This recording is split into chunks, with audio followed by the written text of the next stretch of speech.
So before we will proceed to our topic, let me introduce the reporter first. Yours truly, Montenegro Calastar and Montejo Maria Isabel.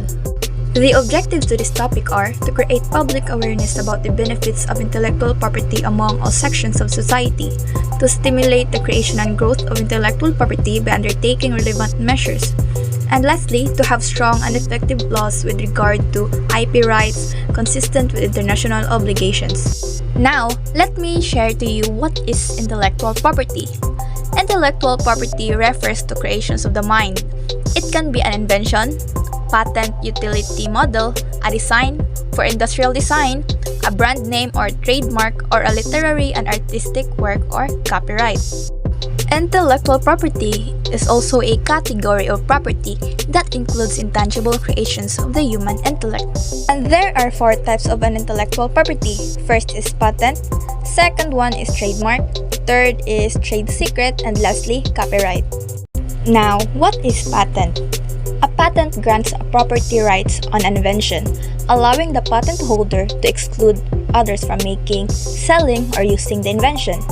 Inventions allow many businesses to be successful because inventions develop new or better processes or products that offer a competitive advantage in the marketplace.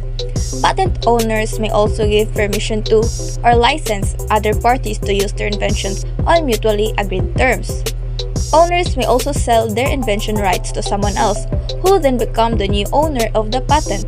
For the trademark, a trademark is any special mark which differentiates goods and services of one entity from its competitors.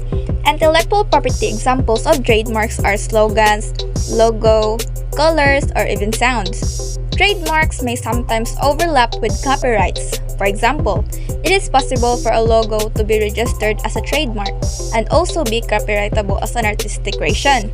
Trademarks may protect designs, words, or other elements which are not considered copyrightable.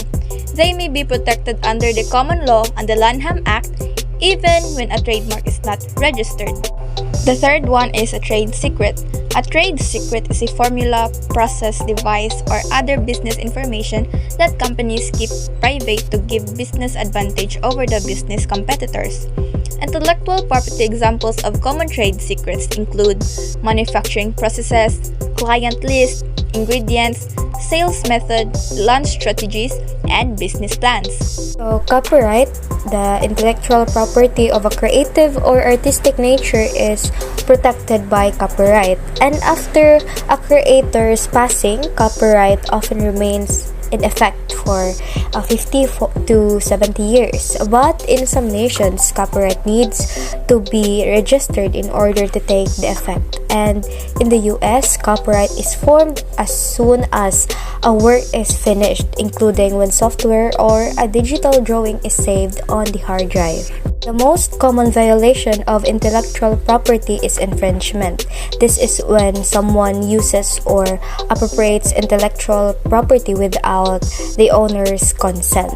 And depending on the type of intellectual property involved, the jurisdiction and the nature of the conduct, it may constitute a violation of civil law or criminal law.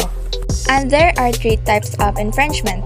First one is patent infringement, second one is trademark infringement, and lastly, copyright infringement. Patent infringement, it's when someone sells or uses a patented invention without the patent owner's consent, and it is referred to as a patent infringement. Next is trademark infringement.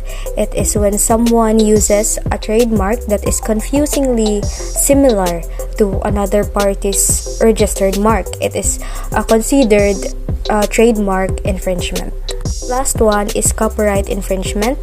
It's when someone uses our work without our permission to display, create, or distribute it. And this is known as copyright infringement. And this kind of intellectual property then can also take place if someone performs our work without our permission or creates a work that is a derivative of the one we have protected by copyright. I hope that you have learned something to what we have discussed. Just remember that the main purpose of intellectual property is to encourage and protect the production, distribution, and offering of new goods and services that are based on the exploitation of innovations, trademarks, designs, creative works, and other intangible assets. That's all for our topic, Dai. Thank you.